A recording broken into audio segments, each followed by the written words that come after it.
Hi hello friends, എല്ലാ കൂട്ടുകാർക്കും പുതിയൊരു റിവ്യൂയിലേക്ക് സ്വാഗതം. അങ്ങനെ രാധികാമനെ കാണുന്നില്ലെന്ന് പറഞ്ഞിട്ട് കാഞ്ചനെ, രേഖയും അയ്യപ്പേട്ടനൊക്കെ റൂം ഫുള്ളും തപ്പുമായിട്ടോ. അയ്യോ കാണുന്നില്ലല്ലോ എന്ന് പറയുമ്പോൾ അയ്യപ്പേട്ടൻ പറയുന്നുണ്ട്, എന്നാലും അമ്പലത്തിലൊന്നും പോയിട്ടില്ല, ഉണ്ടെങ്കിൽ ഇവിടെ കണ്ടാനെന്ന് പറയുമ്പോൾ കാഞ്ചനെ പറയുന്നുണ്ട് ഇനി തപ്പി നോക്കാൻ ആകെ ഗീതുവിൻ്റെ റൂം മാത്രമേ ഉള്ളൂ എന്ന് പറയുമ്പോൾ അയ്യപ്പേട്ടൻ മുറിയിലേക്ക് കയറി ചെല്ലുമ്പോൾ രേഖ പറയണ്ട അയ്യപ്പേട്ടൻ എവിടേക്കാണ് പോകണം, ഒരിക്കലും ഗീതുവിൻ്റെ റൂമിൽ ഉണ്ടാവില്ലെന്ന് പറയുമ്പോൾ അയ്യപ്പേട്ടൻ ഗീതുവിൻ്റെ വാതിൽ മുട്ടുവാണ്. ആ സമയത്ത് ഗീതു എഴുന്നേക്കുന്നേ ഉള്ളൂ കേട്ടോ.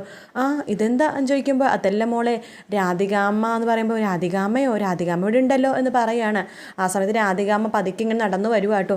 ദേ രാധികാമ്മ എന്ന് അയ്യപ്പേട്ടൻ രേഖയെടുത്തും കാഞ്ചിനെടുത്ത് പറയുമ്പോൾ ഇതെന്ത് അത്ഭുതം എന്ന് രേഖയും കാഞ്ചിനെ അത്ഭുതപ്പെട്ട് ഇങ്ങനെ നോക്കിക്കൊണ്ടിരിക്കുകയാണ്. രാധികാമ്മ ഇന്നലെ ഗീതുവിൻ്റെ റൂമിലാണ് കിടന്നുറങ്ങിയത് എന്ന് രേഖ ചോദിക്കുമ്പോഴേക്കും രാധികാമ്മ ഒന്നും മിണ്ടുന്നില്ല. ആ സമയത്ത് ഗീതു പറയുന്നുണ്ട്, അതെ ഒരുപാട് നാളിന് ശേഷം ഒരു അമ്മയുടെ സ്നേഹവാത്സല്യത്തോടത്ത് കൂടി ഞാൻ ഇന്നലെ കിടന്നുറങ്ങിയെന്ന് പറയുമ്പോൾ രാധികാമ്മ പറയുന്നുണ്ട്, എനിക്കിന്നലെ ഒരുപോലെ കണ്ണടക്കാൻ പറ്റിയിട്ടില്ല, എനിക്ക് ദേഷ്യം വരുന്നുണ്ടെന്നൊക്കെ പറയുമ്പോൾ ഗീത അതെന്താ മോളെ അങ്ങനെ പറയണത് രാധികാമ്മ എന്ന് അയ്യപ്പേട്ടൻ ചോദിക്കുമ്പോൾ ഗീത പറയണ്ട, അതെ ഇന്നലെ സംസാരിച്ച് ഞാൻ എപ്പോഴും അമ്മയുടെ മടിയിൽ കിടന്ന് ഉറങ്ങിപ്പോയി, അപ്പം ചിലപ്പോൾ അമ്മ ഉറങ്ങിയിട്ടുണ്ടാവില്ലേ, അത് എന്നെ നോക്കിക്കൊണ്ടിരുന്നിട്ടുണ്ടാവും, അതായിരിക്കും ഉദ്ദേശിച്ചത് എന്നിങ്ങനെ പറയുവാണ്.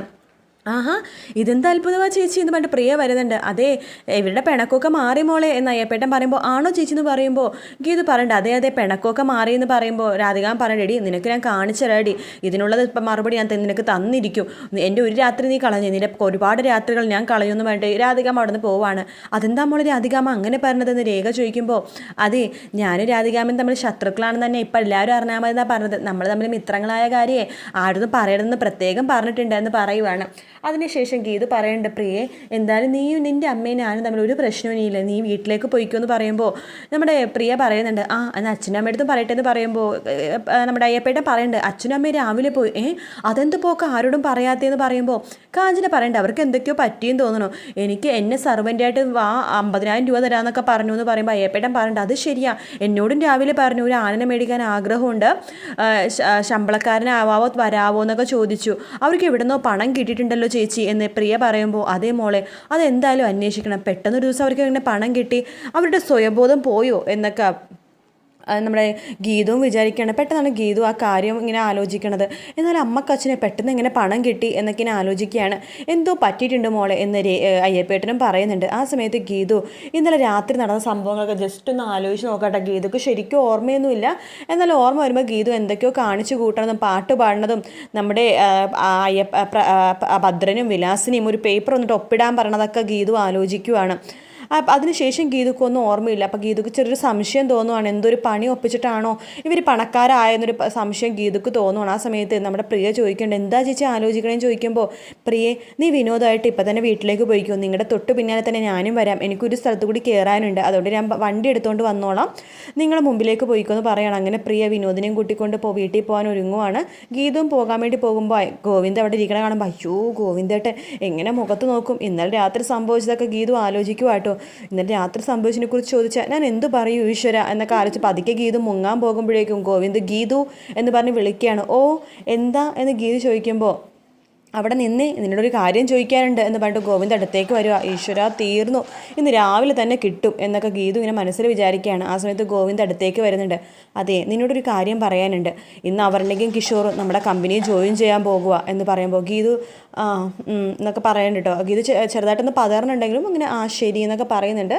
ആ സമയത്ത് നമ്മുടെ ഗോവിന്ദ് പറയണ്ട, എന്തായാലും നിൻ്റെ ആഗ്രഹം പോലെയൊക്കെ നടന്നല്ലോ, നീയാണിതിൽ മുൻകൈ എടുത്തതെന്നൊക്കെ പറയുമ്പോൾ നിങ്ങളെന്താ മുള്ളും മുനിയൊക്കെ വെച്ച് സംസാരിക്കണമെന്ന് ഗീതു പറയുമ്പോൾ ഞാനൊരു മുള്ളും മുനിയും വെച്ച് സംസാരിച്ചിട്ടില്ല, നീയാണല്ലോ മുൻകൈ എടുത്തിട്ട് അവരുടെ കമ്പനി മേടിച്ചത്, അതുകൊണ്ട് പറഞ്ഞതാണെന്ന് പറയുമ്പോൾ നിങ്ങളുടെ രണ്ടാനമ്മയുടെ വായിൽ നിന്ന് ഇടയ്ക്കിടയ്ക്ക് മുള്ളും മുനിയും വെച്ച് കേൾക്കാറുണ്ട്, കിഷോറും ഞാനും തമ്മിൽ ഒരു ബന്ധവും ഇല്ലാഞ്ഞിട്ട് പോലും ഇപ്പോഴും അവർ പറഞ്ഞുകൊണ്ടിരിക്കേണ്ടത് നായിക്ക് 40 വട്ടം കിഷോറെന്ന്, അതുകൊണ്ട് ഞാൻ ചോദിച്ചു പോയതാണെന്ന് പറയുമ്പോൾ അപ്പം എൻ്റെ രണ്ടാനമ്മ പറയണതാണ് നിനക്ക് കുറ്റമല്ലേ എന്ന് ചോദിക്കുകയാണ്. അപ്പം നീ എൻ്റെ അമ്മേനെ നല്ല രീതിയിൽ തന്നെ വഴക്ക് പറയുന്നുണ്ട് എല്ലേടി എന്ന് പറയുമ്പോൾ അതെ ഞാൻ പറയുന്നുണ്ട്, എന്നെ ചൊറിയാന്ന് ഞാൻ നന്നായിട്ട് തിരിച്ചും ചൊറിയും, അതിന് ഞാൻ അവർക്ക് മനസ്സിലാക്കി കൊടുത്തിട്ടുണ്ട്, ഇടയ്ക്കൊക്കെ വെറുതെ എന്നെ ചൊറിയാൻ വന്നുകൊണ്ടിരിക്കും, അത് ഞങ്ങളുടെ രണ്ടാനമ്മയാണ് ആരാണെന്ന് ഞാൻ നോക്കുകയൊന്നുമില്ല, തിരിച്ച് ഞാൻ മറുപടി പറഞ്ഞിരിക്കും എന്നൊക്കെ പറഞ്ഞ് ഗീതു റൂമിലേക്ക് പോവുകയാണ്.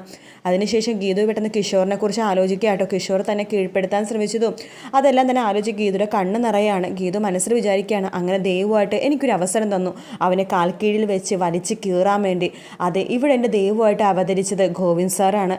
ഗോവിന്ദ് സാറ് കാരണമാണ് എനിക്ക് അവനോട് പക വീട്ടാൻ പറ്റുന്നത്. കിഷോറെ, നീ നോക്കിക്കോടാ, നിന്നെ ഞാൻ വലിച്ചു കീറും എന്നൊക്കെ ഗീതു മനസ്സിൽ വിചാരിക്കുകയാണ്. അതേസമയം നമ്മുടെ ഭദ്രനും വിലാസിനെയൊക്കെ ബോഡി ഗാർഡിനെയൊക്കെ വെച്ചു കേട്ടോ. പൈസ ഒരുപാടുണ്ടല്ലോ, ബോഡി ഗാർഡിനെയൊക്കെ വെച്ചു. ആ സമയത്ത് നമ്മുടെ വിലാസിനി പറയുന്നുണ്ട്, ദേ മനുഷ്യ, എനിക്ക് വനിതാ ഇതിൽ 5 ലക്ഷം രൂപ വേണം എന്നൊക്കെ. ബോഡി 5 ലക്ഷം രൂപ, അതിൻ്റെ ആവശ്യമൊന്നും ഇപ്പം ഇല്ല, പിന്നെ ആവട്ടെ എന്നൊക്കെ പറഞ്ഞുകൊണ്ടിരിക്കുകയാണ്. അപ്പോഴേക്കും അവിടെ നമ്മുടെ ഗീതവും അതുപോലെ തന്നെ വിനോദും പ്രിയയൊക്കെ വരുന്നുണ്ട്. അവരെ കാണുമ്പോൾ തന്നെ നമ്മുടെ ബോഡി ഗാർഡ് സ്റ്റോപ്പ് എന്ന് പറഞ്ഞിട്ട് അവരുടെ നിർത്തുവാട്ടോ. പക്ഷേ ഇതൊക്കെ എന്തൊക്കെ കോലുവാ എന്ന് ആലോചിച്ചിട്ട് ഗീത പെട്ടെന്ന് വണ്ടി നിർത്തിയിട്ട് വേഗം തന്നെ അവിടെ നിന്ന് ഇറങ്ങുവാണ്.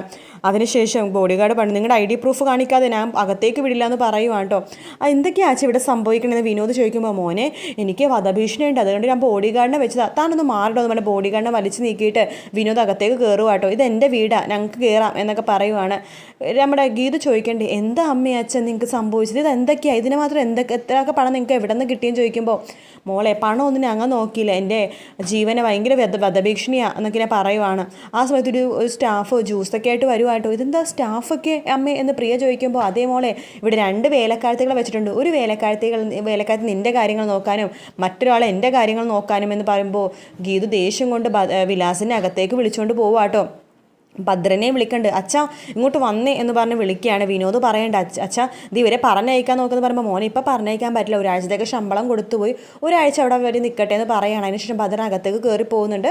ഗീത് ചോദിക്കുന്നുണ്ട്, അമ്മേ സത്യം പറ, നിങ്ങൾക്ക് ഈ പണം എവിടെ നിന്നാണ് കിട്ടിയെന്ന് ചോദിക്കുമ്പോൾ, അതേ മോളെ ഞങ്ങൾക്ക് ലോട്ടറി അടിച്ചടി. ലോട്ടറിയോ? ഇന്നലെ രാത്രി അറക്കൽ നിന്ന് വരെ നിങ്ങൾക്ക് ലോട്ടറി ഒന്നും അടിച്ചില്ലായിരുന്നല്ലോ. അതിന് ശേഷമാണ് ലോട്ടറി അടിച്ചത്, അത് രാവിലെ എന്ന് പറയുവാണ്. ദേ അമ്മേ സത്യം പറ, നിങ്ങൾ കള്ളം പറയണമെന്നൊക്കെ എനിക്ക് നന്നായിട്ട് അറിയാം. ഇന്നലെ രാത്രി നിങ്ങൾ ഏതോ പേപ്പർ എന്നെ ഒപ്പിടിപ്പിക്കാൻ ശ്രമിച്ചു, അതിനുശേഷമാണ് നിങ്ങൾക്ക് പണം കിട്ടിയത്, സത്യം പറ എന്ന് പറയുന്നിടത്താണ് എപ്പിസോഡ് തീരുന്നത്. വീഡിയോ ഇഷ്ടപ്പെട്ടെങ്കിൽ ലൈക്ക് ചെയ്യുക, സബ്സ്ക്രൈബ് ചെയ്യുക, കമൻറ്റ് ചെയ്യുക. മറ്റൊരു വീണ്ടും കാണാം. Take care, bye bye.